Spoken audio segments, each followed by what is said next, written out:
you're driving up in ambulances, your lights are flashing, you're driving very, very slowly. Your previous ambulance has been attacked and you're trying to work out, can you get people in? And suddenly people open fire on you. And then the official Israeli spokesman comes out and says the lights were not on, they were a suspicious vehicle, and the evidence is hidden. More people have been killed in the last 3 months of last year in Gaza than an entire 12 months of normal killing of NGO workers. Rest is Politics is, as ever, powered by our friends at Fuse Energy. And when you switch to Fuse, you will receive a Trip Plus membership with all the perks completely free of charge. That means exclusive, in-depth bonus episodes, like our interview with the Danish Prime Minister and new episodes we're making on niche subjects, ad-free listening, early access to our Question Time episodes, pre-sale tickets for our live shows, and much more. Just go to getfuse.com/politics and use the referral code POLITICS when signing up. Fuse is offering fixed electricity rates well below the April cap, with typical households saving nearly £150 on both 12 and 18-month tariffs as of the time of recording. And fixing your rate now means you're protected from further rises, which is a rare bit of financial certainty in these very uncertain times. It's a straightforward way to take control of your bills and receive a few podcast bonuses while you're at it. And one bit of policy we can all agree on: cheaper power and podcast perks thrown in. So download the app, sign up with the code POLITICS and visit getfuse.com/politics for full terms and more information.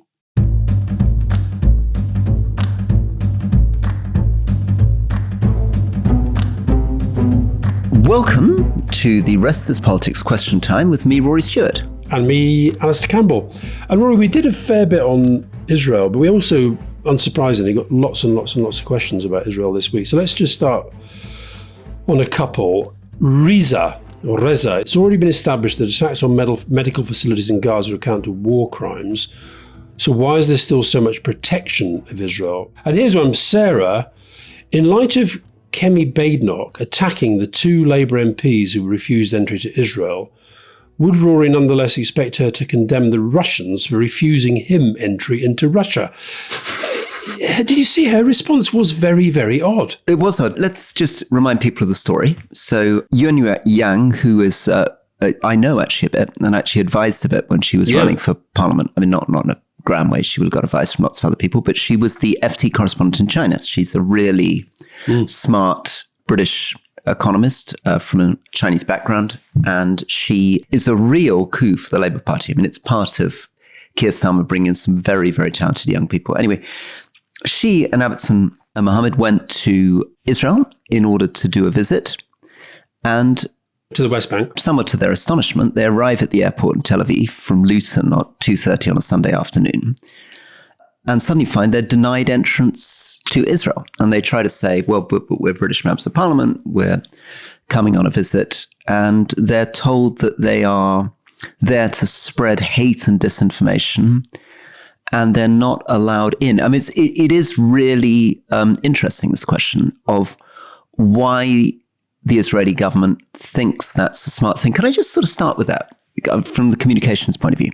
Because obviously, I'd normally say to you, if you were Netanyahu's press spokesman, are you insane? Why do you need more trouble? What possible trouble are these 2 female parliamentarians going to create for you?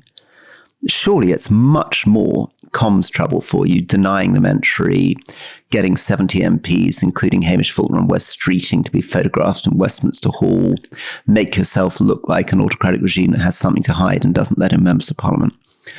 What's the counter-argument if you were trying to make the argument for why actually denying them entry is no bad thing? Well, I'd say there are only 2. One you might admit, and the other one you'd probably be less willing to admit.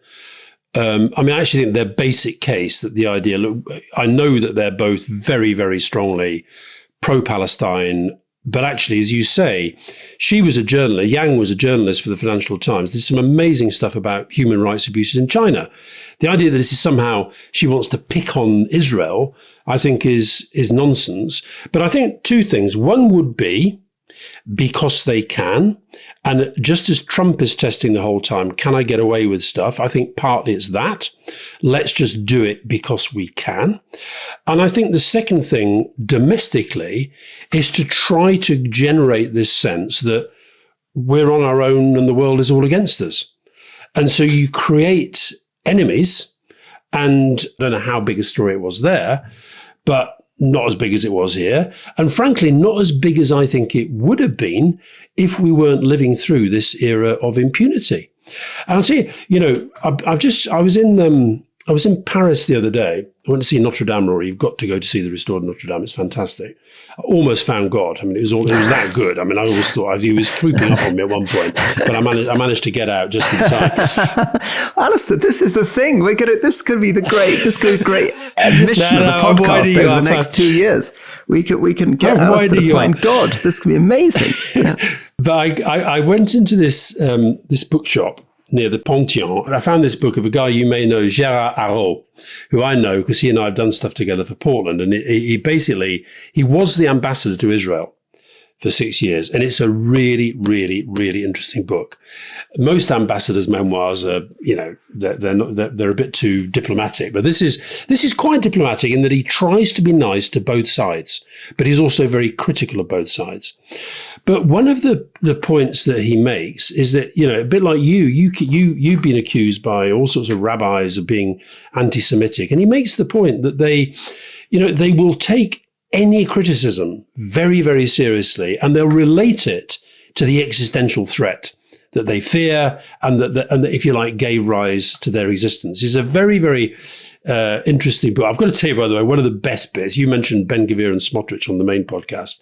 He makes no bones in saying that we're talking about fascism. But he gives this extraordinary account of his first meetings with Jared Kushner when Trump was first appointed Jared Kushner. He said he's intelligent, he's arrogant, and he's ignorant about the issues. And he concocted a plan that was so pro-Israeli, it was a caricature. And Gerard asked him whether he talked to the previous people who tried to bring peace to the Middle East and to Israel-Palestine. He said, no, because they failed and I'm an innovator. and he asked him what he'd done to prepare then. And he said, well, he'd read about 10 books.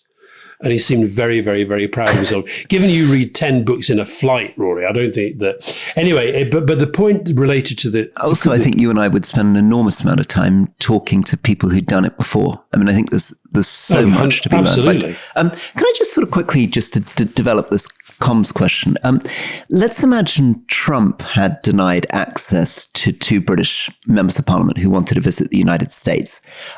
How would he spin it? And how do you think that would work with the MAGA base and Fox News and Tucker Carlson? Would it actually, could he even argue that it might benefit him to deny access to visiting British parliamentarians? Oh, well, there is form. He got the British ambassador expelled. Kim Darroch said something in a private message about Trump, and Trump didn't like it because it became public, and he got Boris Johnson to kick him out. So I was meant to be doing a speech to an American bank. It would have been this week, I think. And I got a call, was it last week or the week before, saying, oh, the event organizer, they have a sort of they have a change of direction for the event. And you won't be required. And I said, this wouldn't be politics, would it? And no. It's just having a change of direction. And I've got to be honest, I was quite relieved because I thought, God, would I really want to go the whole way and then suddenly get dragged into immigration to be shown everything I've said on the podcast or everything I've said on social media? Because that's kind of where it's heading. And so I think that's what they're saying with these 2 Labour MPs is basically, think twice before you criticise us. So I think Trump would definitely. It's right out of his book, out of his playbook. So can I just tackle Razor's question, which is this question about humanitarian workers? Because the way the news comes out, we get it in little packets and we don't put it all together. But if you look at what's happened over the last year and a half, there has been a very, very large number of attacks on NGOs and humanitarian workers by the Israeli military.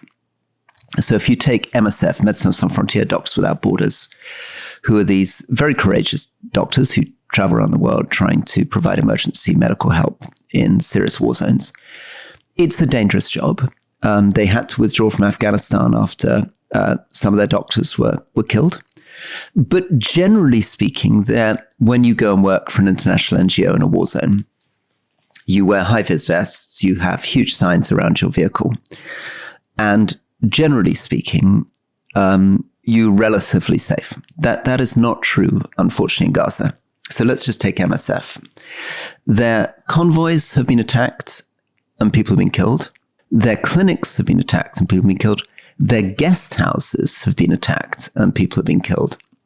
A guest house is where the international staff sit, live, eat. And, we've had a recent case, for example, where a Bulgarian health worker sitting in the UN Office for Project Services has just been killed. More people have been killed in the last 3 months of last year in Gaza than 3 times more than an entire 12 months of normal killing of NGO workers in these kinds of environments. And of the 573 suspected cases in Gaza of illegal killings, only one Israeli soldier has been successfully prosecuted out of 573. And you can see the pattern here. So what happened, you're driving up in ambulances, your lights are flashing, you're driving very, very slowly. You're driving up in an ambulance and paramedics because your previous ambulance has been attacked and you're trying to work out, can you get people in? It's not an exclusion zone. And suddenly people open fire on you.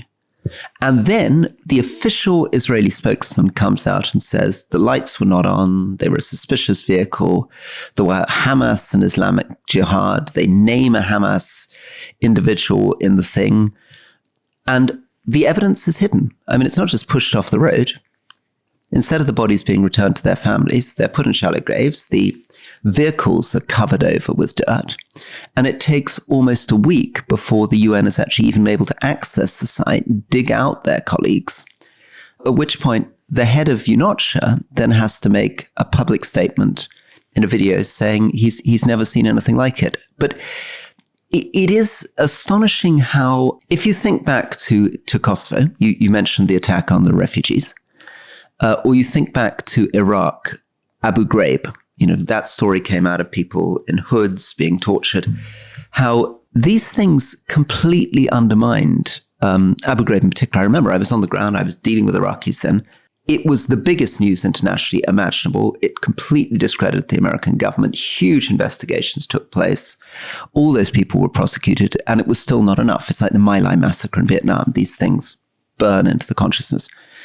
But somehow what's happening in Gaza doesn't feel like this. Stories which in the 1970s in Vietnam or in the early 2000s in Iraq would almost have brought down governments happen, are denied, cover-ups happen, no prosecutions happen, and it doesn't seem to have any consequence. That's why I said on the main podcast that I thought it was incredible it wasn't even raised with Netanyahu in the White House. But one of the reasons he'd have been quite comfortable and confident that it wouldn't was because Trump was never going to raise it. I suspect if that had been Clinton, Obama, even Reagan going back, if you'd have been there and this was the big thing going on, one of the big sort of events happening in Israel at that time, I think they'd have raised it. And just go back to your stats, Rory, 1% of UNRWA staff in Gaza have been killed. 1 out of every 100. 1 in every 100. Yeah. 1 out of every 100 has been killed. And also the media can't get in there. So that's the other thing. We don't see it. That's why the Israelis were probably quite confident in saying it was only because one of the Red Crescent workers happened to film it, and then another of them who was killed happened to have his phone still on. That's the only reason that we've actually got a semblance of the truth of what's actually happened. 2 other eyewitnesses. And then it's been very impressive the way that Sky and the New York Times and others have tried to cover this because they, as you say, they can't get in. I mean, the journalists get to Jerusalem, they get to the crossings, they're not allowed. The Israeli government won't allow them in. So what they're relying on is local Palestinians to tell them, but they are able to build it up from video footage, satellite footage, lies about the timing of when the exclusion zone was put in place. And they've managed, rather unusually in this case, as you say, to prove that the Israeli government was completely lying. But it raises the question, what happens in all these other incidents when we're ensured that, Absolutely. These were actually Hamas people, they weren't following proper procedure, the Israeli army acted entirely in accordance. When we don't have the video footage, we don't have the satellite footage, we're not in any position to actually challenge it. I'll tell you the other thing that I think is worth maybe reflecting on this is the political history of Israel as a whole. If you go back, so David Ben-Gurion, the first prime minister of Israel, and the leader of the Mapai party, which essentially was a left-wing party. It was the Workers' Party. The full name was the Workers' Party of the Land of Israel. And they governed more or less till 1968, early 70s, and then they merged into the Labour Party. Then you had Golda Meir, you had Yitzhak Rabin. So that's the first 30 years of modern Israel was essentially left of centre. But the last Labour, and I'm not making a Labour conservative point here, I'm just making the point that the last Labour, you had Netanyahu in for his first term. The last Labour Prime Minister was Ehud Barak, who was out by 2001. Now, you have had the centrist liberals, Ehud Olmert, who we talked to, and Bennett was another right wing, and Lapid, but then Netanyahu back again. So you've had decades of Labour, and then decades of essentially what it will become known as the Netanyahu era. So they've moved to the right. And I think this is important, which is that Israel is often presented as though it's completely homogenous. Israel does this, Israel does that. The reality is it is a right-wing government, Netanyahu, Smotrich, Ben-Gvir, doing these things. They do not speak for all Israelis. And your point about the difference between Labour and the right-wing Likud is really interesting. I was looking at settlement maps. And one of the differences is that, yes, under Labour settlements happened, but under Labour the settlements tended to happen around the edge of the Green Line or in the Jordan Valley. But under Likud, starting with Ariel Sharon, the settlements were put right in the center and the heart of Palestinian territory. You can see settlements all the way around Nablus. And I think Sharon is famous saying, we're going to grab every hilltop. So I think getting into this and being able to explore the differences within Israeli opinion, not seeing it as a sort of single homogenous block, and having some hope in the Labour tradition, what remains of the Israeli left, different ways of doing things, is vital. A couple of things I learned from Gerard Arro's book. One is I didn't realize that the word for settler in French is colon, C-O-L-O-N. So the settlers are called les colons. And the politics of settlement is the politics of colonization. And the point he makes is that it's illegal. It's against the Geneva Convention. There have been lots of United Nations resolutions against it. But the European Union doesn't speak out against it. He actually makes the point. The European Union funds schools in the West Bank, funds wells, funds infrastructure. The settlers then move in and bulldoze them, and we sort of say nothing. Anyway, I know you claim your French is not very good, but I think you'd enjoy Gerard. I'll bring it to you next time I see you. Do my best to go through. Okay, here's a question for you. The Birmingham bin strikes have become a symbol of broken local government finance. But who's to blame? It's the result of reckless council mismanagement? Or is it a symptom of deeper structural problems with how local authorities are funded in the UK? And what would either of you do to fix the system? Would you mind just doing a little explainer on the Birmingham bin strikes, please? Well, first of all, Rory, I'm going to take you aside and say the world, I think, does know about this story. And I was looking 2 days ago at my Der Spiegel, and there was a headline, I can't remember the exact words, but it basically said, Birmingham, England, the stink is terrible. So they sent somebody to find out what is this all about. So this is a strike that's going on in Birmingham where Unite the Union claim that Birmingham Council, which is under massive financial pressure, essentially bankrupt, has imposed what they call cuts, real cuts to their pay. And they have gone on strike. They have been negotiating. Those negotiations have gone nowhere. the question there about why doesn't the government get involved, I think the government is trying to get involved to get this resolved, but it is truly horrific. There are parts of Birmingham where they'll say, well, it's actually, we're not feeling it that badly, but you've got, there's been infestations of rats and all sorts of stuff that really, really horrible, terrible for the image of Birmingham. And also they've now set up these sort of places where you can take your rubbish, but there was a piece on the BBC News last night of a mile-long traffic jam of people with their cars full of all their rubbish trying to take it to these temporary refuse centres. I mean, it's bloody awful. Not good for the local election campaign, I have to say. No. So politically, I guess there's echoes, or sounds like there's a bit of echoes of the ways that the Conservatives were able to weaponise these strikes in the late 1970s of things, the bins out and famously the dead going unburied and all this kind of stuff. I suppose that takes us to the question of Labour itself. So Angela Rayner comes from a trade union background. Many of the Labour MPs come from trade union roots and backgrounds. Unite was a big supporter, I guess. In fact, tell me a little bit about the history of Unite's relationship to Labour. Big funder, and how did it break with the Corbyn-Starmer division? And historically, Unite has been a big supporter, but the current leadership is quite critical of the government and is playing into this idea that they're moving too far to the right on certain issues. And just on that, Roy, by the way, today there is a poll, a YouGov poll, and Reform, Labour in the lead, just ahead of Reform. But the thing that I found most interesting is that they've done an analysis, and this is something you and I have talked about before, but I think it really is worth bearing in mind, because I think that because Trump is so dominant in the global debate, because Nigel Farage has always been one of these people who's able to get, frankly, more media attention than the leader of a party with four MPs ought to, we assume that all the Labour's troubles are coming from Reform. The analysis of the Labour vote from 2024 as to where it's going, according to this YouGov poll, 64% say they would still vote Labour, 14% Lib Dem, 8 Conservative, 7 Green, and Reform 5%.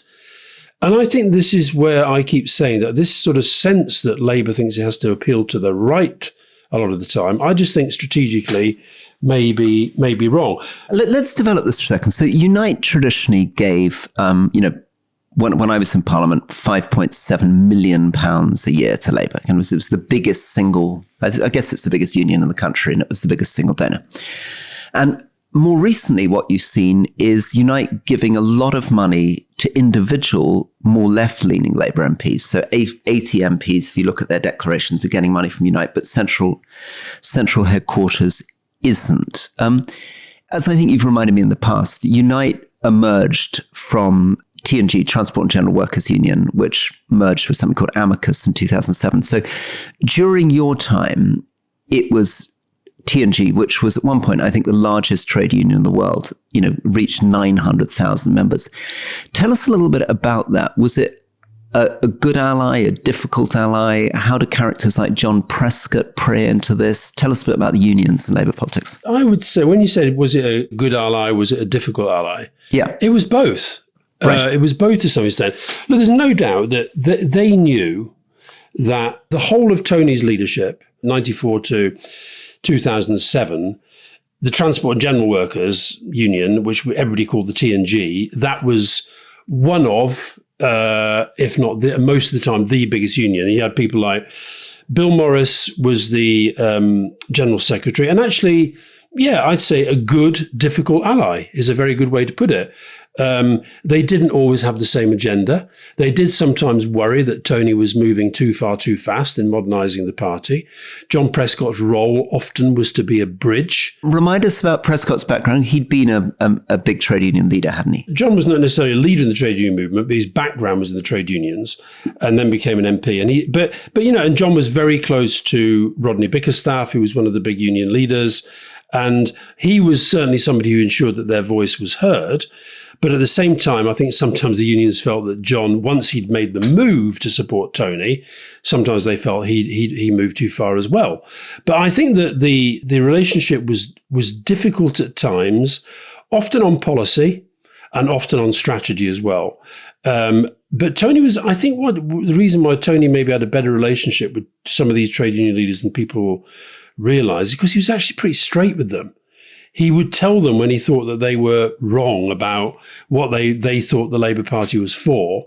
And so our relationship with the trade union was never, I think I've said to you before, the only time he ever got a standing ovation at the Trade Union Congress was when he made the speech on September the 11th, 2001, to say that he wasn't going to stay to make a speech because he was going back to London. That was the only standing ovation he ever got. So they were always a bit grumpy with him, but I think had a sort of grudging respect. Did you have any strike? I mean, did Tony Blair ever have bins uncollected on this level? Anything like the Birmingham big event? Yeah, I don't remember something like this, but we definitely had strikes. And when we did, we tried to broker, but without necessarily that being seen as our role. It would depend what the issue was. But Tony was not somebody who, I think on something like this though, because this is, we talk a lot about the image of the country and what have you. This is bad for Britain to have, we may think that Birmingham is, just this is where a local regional story. It's not. This is something that is projecting an image of Britain, and I think that's why it's more important than just a sort of local dispute. It's got to get sorted out. And presumably, maybe I'm wrong about this, if you're on the left of the Labour Party in Parliament and you're already pretty unhappy with Keir Starmer, you're unhappy about what's happening with child benefit, you're unhappy what's happening in international aid, disability cuts, this contributes to the sense that Starmer's betraying you and contributes to trouble in the ranks, or not? Keir did get directly involved, or I think it was a Number 10 spokesperson. I saw a story saying Unite attacked Starmer because Keir or somebody on his behalf had said that Unite should accept this. Now, it seems to me that this is a classic dispute because it does seem to me that they have a point. If you're asking people at a time of really difficult financial circumstances to take what amounts to a pay cut, that is bloody difficult. So, but then at the same time, there will be a counter argument, which I haven't really seen. I can identify the people who are arguing this for Unite. I've not really seen anybody from the council that has convincingly explained to me why this is being allowed to happen. At those moments, I think sometimes government does have to step in and say, right, we're going to get people, quotes, round the famous table and we're going to bang heads together. We're going to get this sorted. Last one from me just on internal Labour. It's a question from Joe, which is what's happening to where MPs come from, what social backgrounds they come from. And one of the things that struck me is that in the early 1980s, there were well over 100 MPs who came from blue-collar backgrounds, steel workers, aluminium workers, coal miners.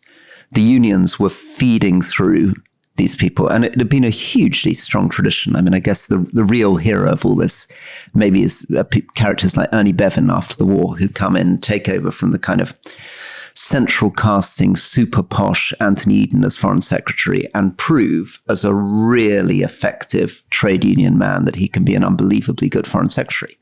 So there was this huge cadre of people who were charismatic, incredible communicators who'd grown up in the trade union movement and who were able to connect their social background to being really effective public figures, right?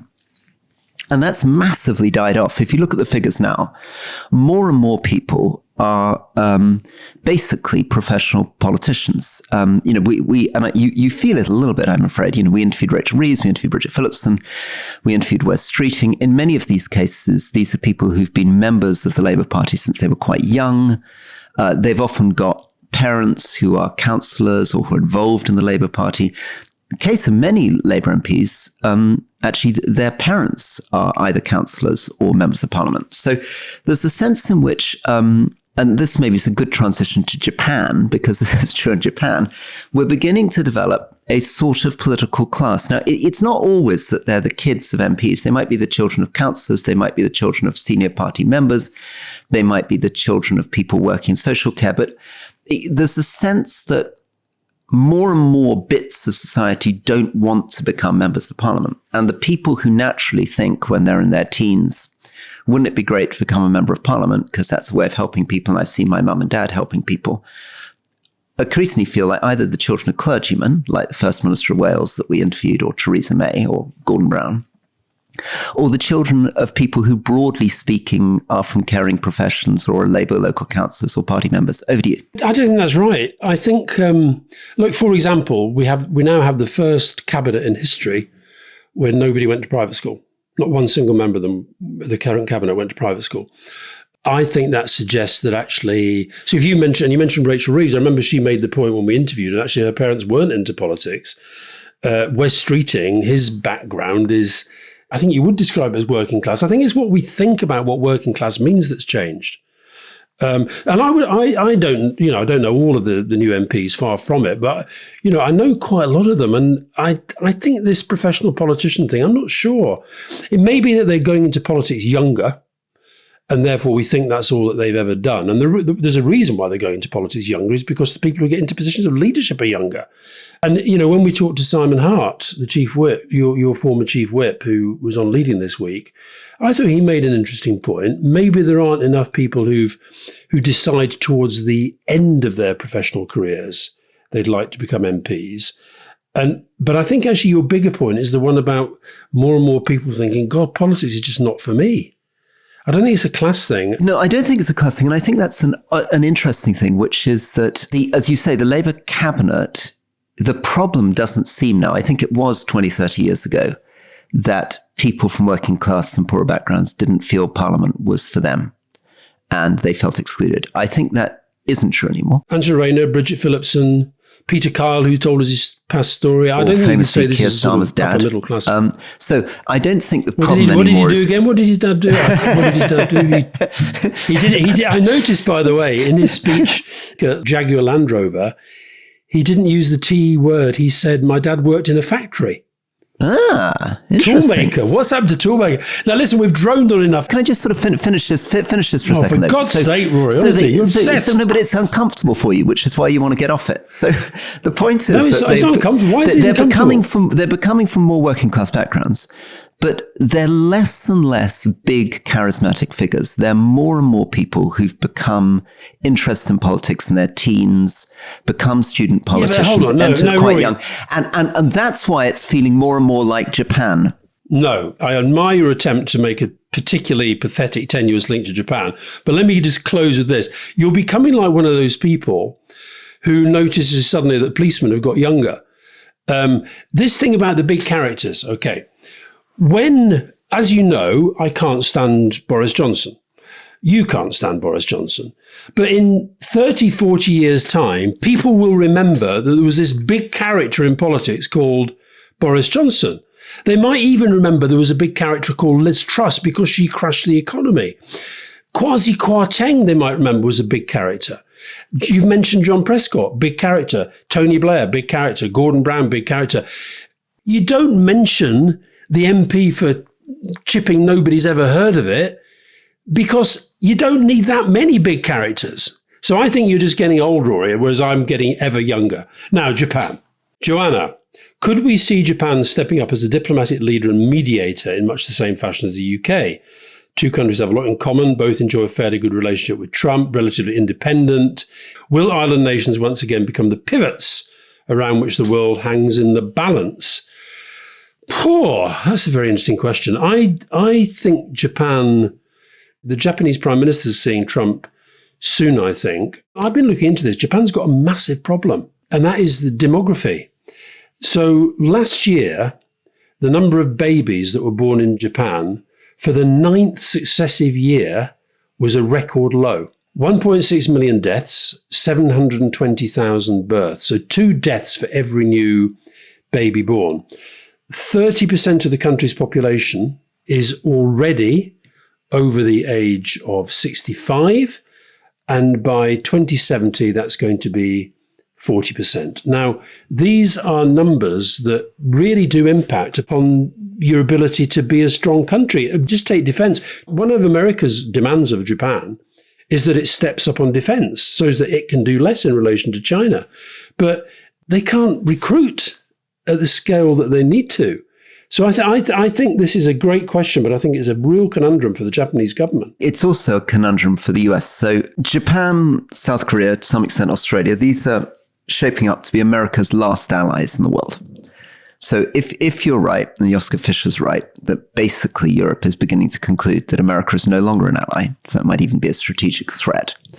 And as Waltz, the National Security Advisor, and others try to tilt towards China. Their justification, from some of them at least, for getting out of Ukraine, Russia, and abandoning Europe and abandoning NATO is because they want to focus on China. They are going to have to rely more and more on this network of allies in Asia, and they're really screwing it up.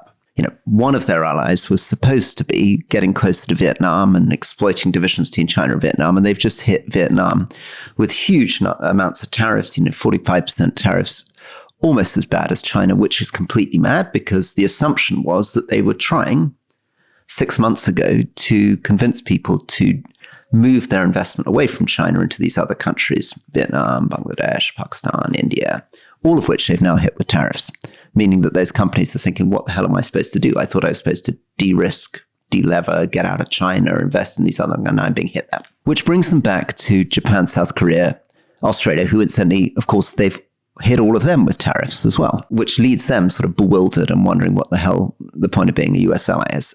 But you've then raised another question, right? Which is, and we'll get on to South Korea in a second, these are very, very odd allies to have, particularly Japan and South Korea, as they age so much. I mean, what are they going to, who's going to war there? They're going to go to war in a bunch of wheelchairs and walkers. I mean, the South Korean demography is collapsing overnight. Yeah. And well, another one which I saw the figures for the birth rate in Taiwan. Taiwan has got a fertility rate of 0.87. So that's 0.87 new births for every person that's dying. And they've now, I mean, the Ministry of Defense in Tokyo, they've raised the maximum age of recruits. It's now up to 32. It was 26. It's now 32. But they've missed their recruitment goal by more than 50%. And so if these figures are they're absolutely staggering. So over the last 3 decades, the number of 18 to 26-year-old Japanese men, which is that's the population that they've been trying to recruit from, it's gone from 17.4 million in 1994 to 10.2 million last year. I mean, blimey. To meet their recruitment quota, if they don't extend the age of recruitment, they'd have to enlist more than 1% of the entire population. That's amazing. Just to sort of complete the story on Japanese politics. So we covered the election, which was, it seems a long time ago, and it was only October last year. And this was the moment where Fumio Kishida stepped down and Shigeru Ishiba decided to call a snap election. And a little bit like Macron's snap election, blew up in his face, lost his majority, ends up with a minority government. So one of the problems that we're facing, trying to answer Joanna's question, is that Japanese politics, South Korean politics, which we'll get on to a second, French politics are very, very weak. And of course, German politics is still in this coalition agreement. So it's quite difficult for these big countries actually to organize themselves, get budgets passed, take radical new decisions, because they're very fragile thing. Well, Kishida, just on that, Rory, Kishida tried to get defences up to pay for more defence, and he failed because of that political geography. I mean, Japanese politics is very, very much a bunch of people who are a minority of people who want to be politicians, while most people don't get involved in politics, which is what I fear is happening to Britain. We've literally gone from something like 120 blue-collar working-class MPs in 1983, proper, manual labourers, steel, aluminium, to people who, whatever their family backgrounds, are increasingly SPADs, political advisors, professionals. And you made the analogy with policemen getting younger. It's also true, unfortunately, with the police. Increasingly, many, many police officers, the children of police officers, often have two parents who are police officers. So you end up with politics becoming, in Japan, Fumio Kishida's, parents, grandparents, Shigeru Ishiba's father, these are all politicians, right?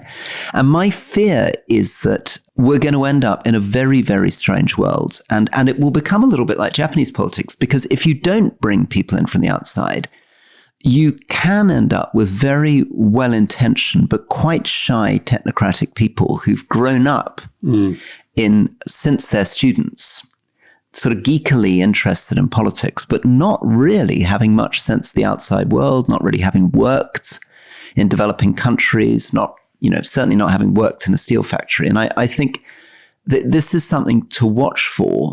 And and will happen more and more in Europe too, where I think many countries, if you're an Austrian, you simply doesn't occur to you to become a politician. And I think that's something to watch for in Britain. I mean, just as we're celebrating the departure of the old Etonians, is the group of people from which politicians draw going to become narrower and narrower? There's a bee has arrived in your bonnet here. I'd like to put out an appeal to somebody who works for the Parliamentary Labour Party. I'd like a data analysis of the economic, social, political background of the current Parliamentary Labour Party. And if there's anybody listening from the Police Federation, I'd like a similar job done. I think the idea that all coppers have got parents who call is nonsense. I didn't say all coppers, but I didn't say all coppers. No, you didn't, but you said a striking number. A striking number. I think it's moving in the other direction. I know police officers, Rory, who say that their kids are not going into the police because they've seen that it's not that great a life for them. So anyway, we need data on both of these questions, Rory. Otherwise, it's going to become anecdotal, bee in bonnet. Let me put on the request on data. How many of the parents of existing Labour MPs were councillors, MPs, or very active members of their local Labour parties who were bringing their kids along to Labour Party meetings when they were in their early teens? And how many of them were student politicians? Yeah. I think you'd be quite surprised by the answer, but we shall see. Or we could get the data done by somebody else. But so I'm sure I know there are lots of Labour MPs listen, and but if there's anybody in the PLP, if you've got that data, please send it. And if you're a member, we'll even give you a shout out. Now, Olivia, who is a member and comes from Perth in Australia, was Peter Dutton, that's the Liberal Party leader, the Tory, right to backtrack on his working from home policy and apologise? And was he right to drop the candidate who said women soldiers should not be in combat roles? Good question. Was he weak or strong or panicked or principled? Let me just do a quick explainer and then come to you on the politics of this. So Peter Dutton, obviously the right-wing candidate in the election, and Albanese was doing badly. He was behind in the polls and people thought Dutton had a pretty good chance of winning. And Dutton presented himself as a slightly kind of radical right-wing reformer. And he thought, what I'm going to do is I'm going to call out problems in our economy and I'm going to produce traditional market solutions. So he talked about how the supermarkets seemed to be forming cartels and he needed to kind of break them up and create more competition. And as part of that, he's also, talked about Ministry for Government Efficiency, and he's also talked about trying to solve the problem of people working from home. And it's a classic tempting thing for a politician to do because actually, presumably, many of the rallies and meetings with his party he goes to, he says, isn't it ridiculous that everybody works from home? And many of his core party supporters will say, yeah. And many men will be like, yeah, it's ridiculous. Why are people not turning up to work? Then he launches it into the public and it suddenly turns out that it's unpopular. Women in particular, by a very large margin, end up being really opposed to it. Meanwhile, his position in the polls is falling and he comes out and says, I screwed up. I'm dropping the policy. I'm not going ahead with it. Okay. How does the politics for this work, Alastair? So what it plays into is the idea that the campaign hasn't really been thought through. Our friend James Copsey, who I mentioned, is regularly sending us media reports of what's happening in Australia. The general conventional wisdom was that Albanese, and by the way, Rory, we had dozens of responses to our how do you pronounce his name, and the overwhelming, including from Albo himself, is it's Albanese, okay? Albanese kind of thing, was that he won the first week and that Dutton had a few sort of mishaps, one of which, the biggest which so far, was this working from home policy. And I think you're right. I think the politics I think this is where Trump's shadow, I'm afraid, and the whole kind of anti-woke thing, I'm not saying it's not a thing, but I think if you make it a big part of your campaign in week one, when they must have done polling on this, or they must have had some sort of feedback as to why he did it. So I think the politics are bad for him. Probably did the right thing to dump it straight away rather than have it drag on for another week. So dump it, apologise and move on. But then that's why this other thing about the candidate became a bigger issue than maybe it would have been. And this is an interesting one for you because you've been a candidate and lots of candidates get vetted and what have you. But this is a guy who had been in the military, an amazing name, he was called Benjamin Britten. And he'd been in the military. And after he had been selected, these interviews were dug up where he'd been on podcasts and he'd basically questioned whether it was sensible to have, a bit like Pete Hegseth, sort of his model of military, women shouldn't really be in combat roles. Now, I don't know. I think there was a bit of panic. I think if he'd have come out and said, well, that's what I thought then, but now I don't, I think it'd have been fine. But Dutton panicked.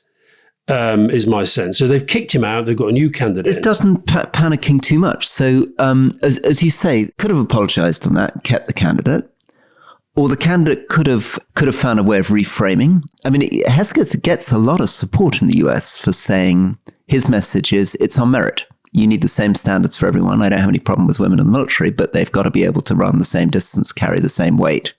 Otherwise, they're not going to be in the US Marine Corps. It's very difficult to kind of disagree with that stuff. I guess the other question, which I never really understand in politics, which you got a much better instinct on, which is he's obviously calculated that it's better to just say, I was wrong with the working from home policy and drop it, facing the accusation that he's weak and flip-flopping, as opposed to holding to the policy, which presumably he believed in and which appeals to some of his base.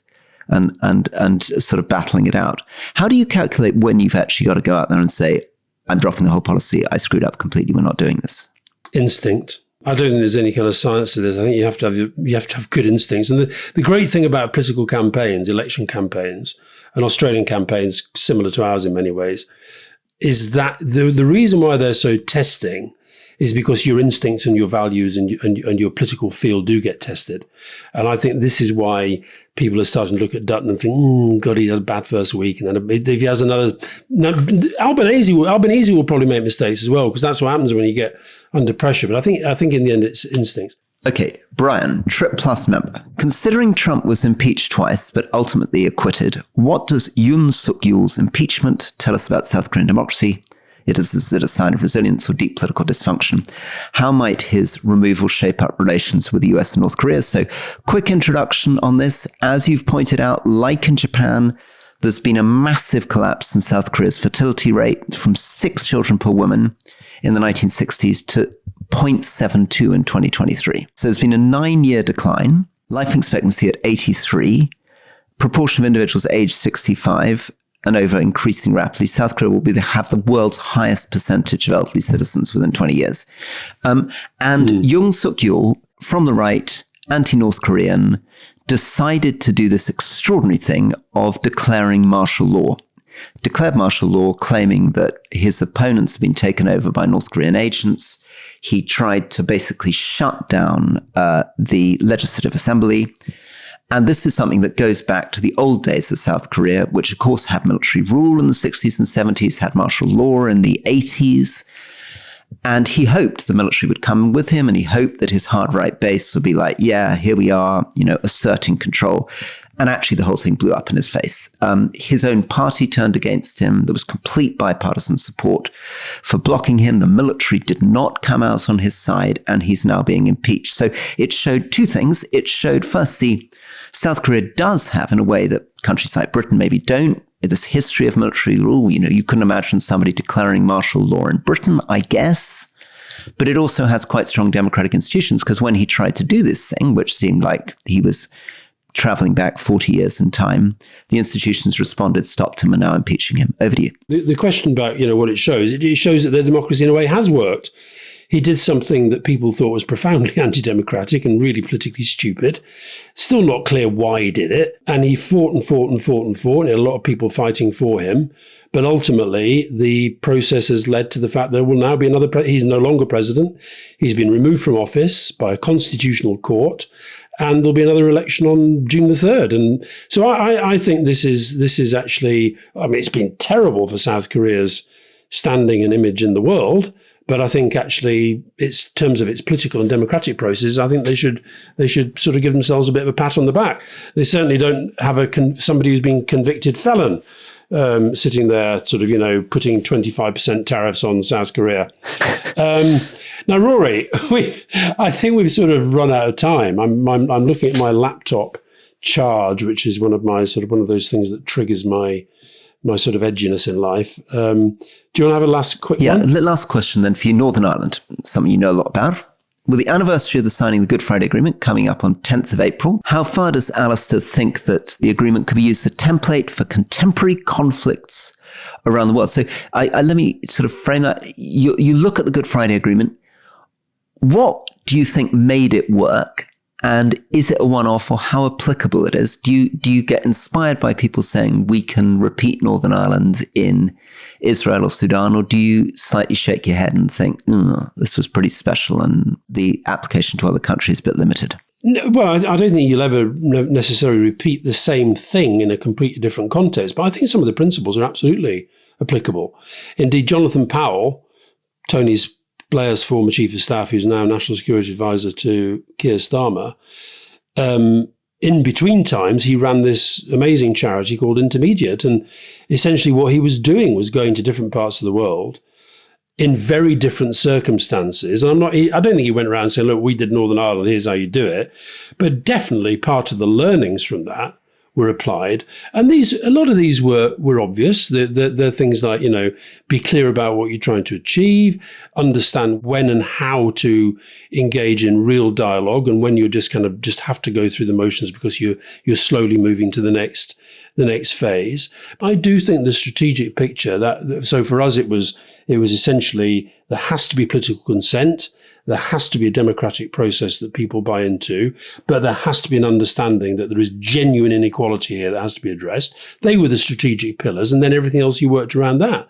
So I think that, and within the tragedy, we talked in both the main podcast and today about the Middle East. I mean, the absolute tragedy of that is really you've had leadership on both sides in recent years that hasn't really wanted to do the things that you need to do to get a proper peace process going. That's the tragedy of it. I don't believe in plugging, and I'm definitely not going to mention the fact that the March is available for £1 on Kindle at the moment. But I did want to point out that you have just been on our fellow Goal Hanger podcast, Empire.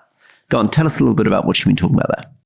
Oh, Empire. Well, no, actually, Empire, which is Willie Dalrymple and Anita Anand, and they've done I think it's a 3-part series, mini-series on the Troubles. So I went on there to talk about, the Good Friday Agreement and how it all came together and what have you. So if people want to know more about Northern Ireland, and to my mind, you can never know too much, the episode comes out on Thursday, the 10th of April. And if you want to listen to that, you just search Empire wherever you get your podcasts. Great. Well, thank you very much indeed. See you soon. Bye-bye. See you soon. Bye.